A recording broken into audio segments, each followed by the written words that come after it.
Hi, my name is Tanya and this is Tea Talks 93. I just wanted to go over a show that I've been watching for the last couple of months that's pretty new. It's about polygamy. It's called Secrets of Polygamy and it is on A&E. So if you want more information, then go over to A&E and watch these episodes. So this is Matt Browning, who is a retired Arizona law enforcement officer who is working with A&E to do some investigations and try to figure out why aren't some of these polygamous groups being held accountable for some of the abuse and fraud and different things that they do in order to keep their polygamous groups going. I'm going to skip the first couple of episodes because they're about Warren Jeffs and FLDS, which I do know some about, but I haven't watched those episodes in a little while, so I can't remember exactly what happened. I will review them again and talk about them on another day. But episode 3 and 4 down to 7 is about the Kingston clan, and they are in the west side of Salt Lake City, Utah. They're right in the middle of town. They're dressed just like you and I do. They don't wear the hairstyles or the clothing that they did back in the 1880s. They look just like you and I do, but they may talk a little bit differently than you and I do. So if you live in that area, you may be able to note that. Some of the things that they do and have been reported to do, rather, is bleeding the beast, and that is episode 3 and 4. So one of the things is food stamp fraud. So if you think about it, the leader of the group is Paul Kingston, and he has like 27 wives, something like that, and he has like almost 300 children. So can you imagine trying to provide, if you're not yourself a billionaire or better, trying to provide funding to support and feed and clothe just basic necessities for 300 children? That would be almost impossible. So the first wife is usually the one that is married legally to them, and then the next wives are spiritually married to them, so they don't often take their last names. This one is different. If you know of Cody Brown from the AUB, those kids have his last name, but this group does not do that. And this way they can apply for food stamps, apply for Medicaid, apply for all the services that you can get if you're a single mom, basically. So these mothers are expected to name their children made-up names. Like I watch Amanda Ray on YouTube, so if you want to know more about the Kingstons, Amanda Ray is a very good resource, as well as Val Snow, and Priscilla Tucker's got some videos, as well as Eskel Grant. So go get some more information, especially with Amanda. So like Amanda Ray, her last name is not her biological father's last name. Her mom was a second wife, so they did not put his last name on the birth certificate. They put a made-up name. So her name is Grant, which it not technically would be biologically. So and then Val Snow is another one, and his mom was the 7th wife, I believe, so she made up that name, Snow, which is kind of funny because if you watch Game of Thrones, one of the main characters' last name, because he is not biologically, or I should say, he is not legally Ned's son, so he goes by Snow. I just thought that was kind of funny that Snow and Snow, and they're not biological children, or rather legitimate children, and they go by that last name. That was pretty funny to me. But this is not a funny thing. This bleeding the beast is what they call it. So different fraud. They try to get any government assistance for any of their businesses.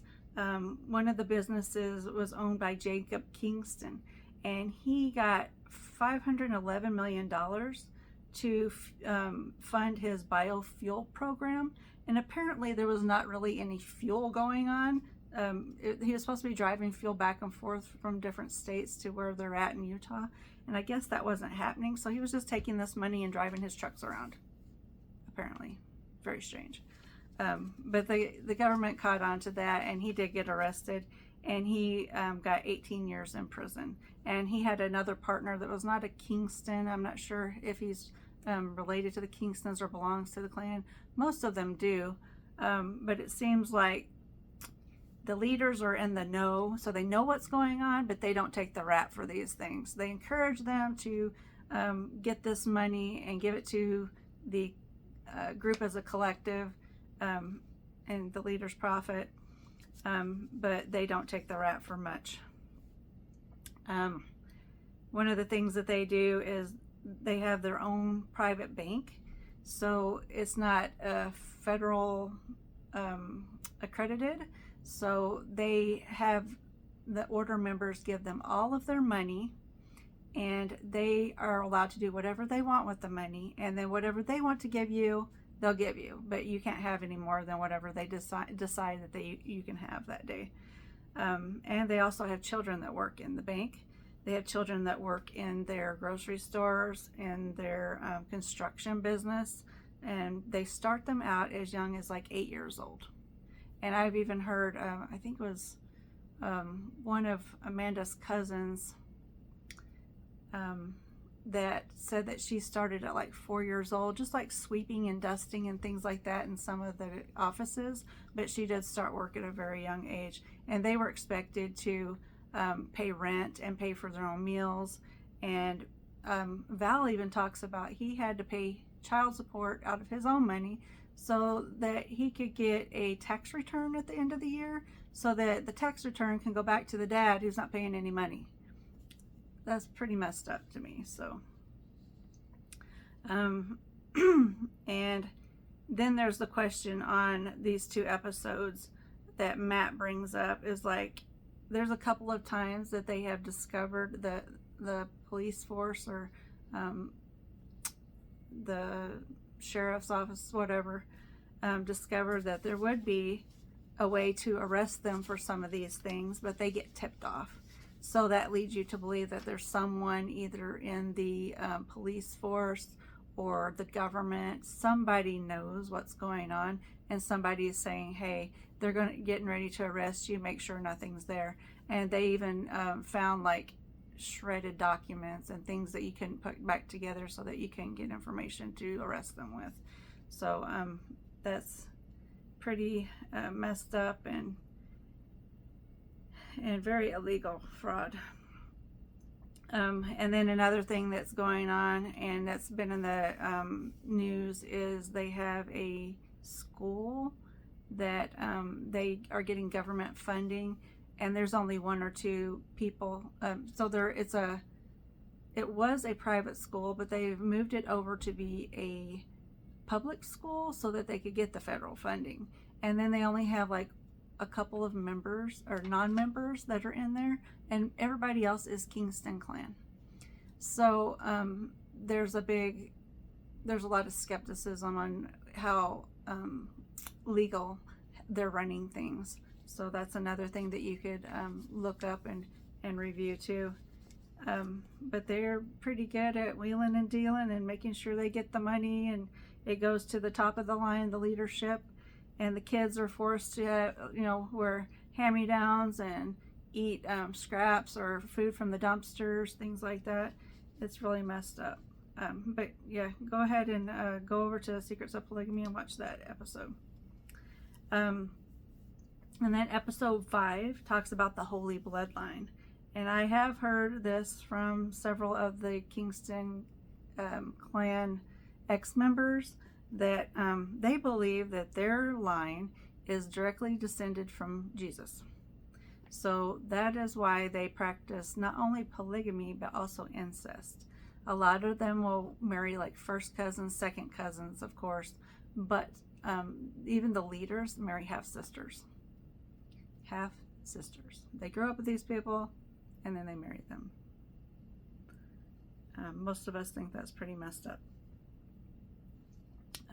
The first leader and the second leader, Paul and Daniel, I believe each have 3 half-sisters that are wives, and then several of their wives are nieces, and then first cousins and whatever. But that is where, if you could go to Amanda Ray on YouTube, she has a what she calls the family bush instead of a tree, because it kind of goes back around together. You could look at that and see who the leaders are, where the wives are, how she's related to them.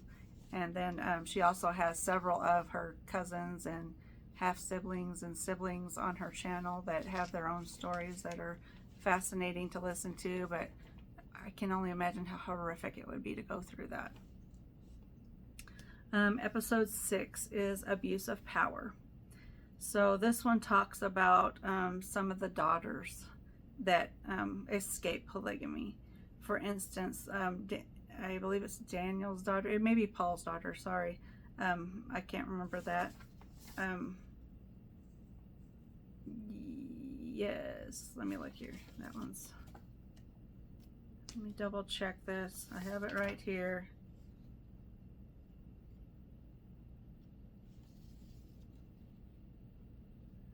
Yeah, I'm not sure if Luann is, so Luann was Kingston.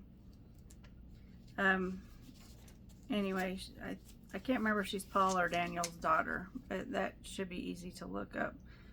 Anyway, back in 2003, she's talking about escaping when she was, she'd been about 17. So in 1995, she got married to her cousin, her first cousin, Jeremy Kingston. She was 15. So in the state of Utah, you can get married on your own terms at 18. But if you have a parental consent, then it would be 16. But this girl, she got married to her cousin when she was 15. She actually suffered abuse, and she was not in agreement with having sex with her cousin. And she ended up leaving a couple years later, and they had 2 kids. He's never paid child support. She did end up reporting him, and he was supposed to be sentenced up to 5 years, and he got about a year for molestation and incest of his cousin. It's pretty messed up.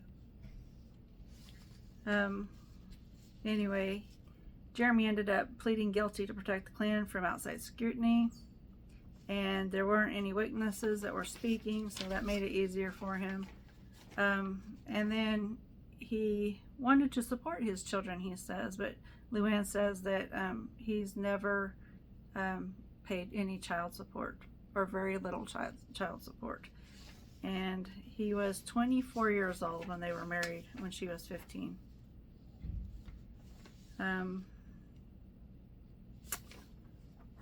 It's pretty unfathomable to us on the outside, marrying your cousin, because when I grew up, I was told that you can't marry anything closer than third cousin. You can't marry your second cousin. So marrying a first cousin, a sister, a brother, a cousin, a nephew, a niece, that's messed up.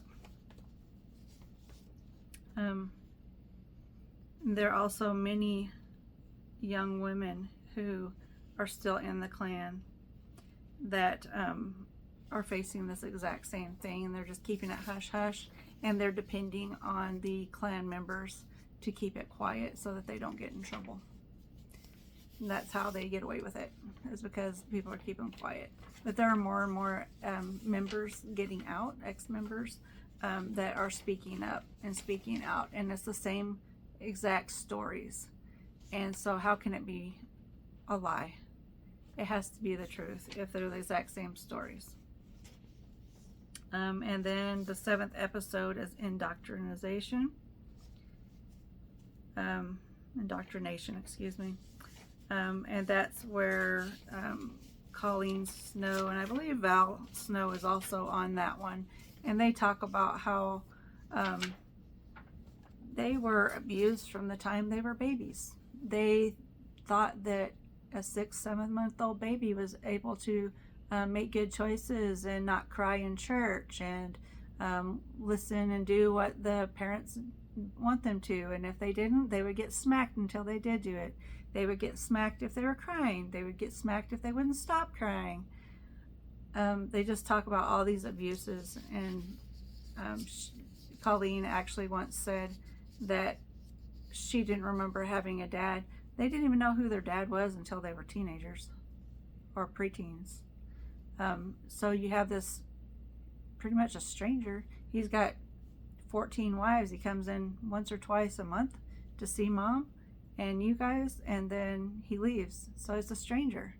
There's no relationship. When he does come in, kids get on his nerves and he starts hitting them, yelling at them, abusing them, and then expecting them to listen to him and respect him. That doesn't fly. That's not right. And then Val talks about he came out to his father. He's gay, and he was pretty much packed up and moved out when his dad found out about it, because he's wanting to live his truth. And that religion / clan, they don't believe in LGBTQ rights. They don't believe in it, so they kick them out. And then if you have a place to go, if you don't have a place to go, well, whatever, it's not my problem. They just kick them out and you're on your own. And then they actually, I believe Amanda said that they encourage people to commit the end, to complete the end. If they're not an order member, you might as well not be here. So that doesn't sound very parental to me. It sounds pretty sad, and it seems like a crime against humanity, honestly. And if more, not just ex-members, but if more outsiders don't look into it and speak up what they see and ask for investigations and look, make sure that they are doing what they're supposed to, make sure they're taking care of their children. I don't know if there's any way to send social workers or CPS in to check on these kids or check on even the elderly. They've talked about the elderly and the mentally handicapped people. They treat them badly as well. They beat them, they don't feed them, they leave them sitting without taking care of them, so won't clean them up. They end up getting worse and sicker, and they think that doing 30-day fasts are going to cure them, which if you don't eat within 30 days or drink within 30 days, it could cause your passing. So I think it really needs to be looked at deeper, and I think our federal, I don't know if they can go in and look at things, but I think the state of Utah needs to somehow step it up, if any way possible, and see if they can get some help. Well, let me know what you think, and I'll try to review the next ones on the next time I put an episode up. Thank you.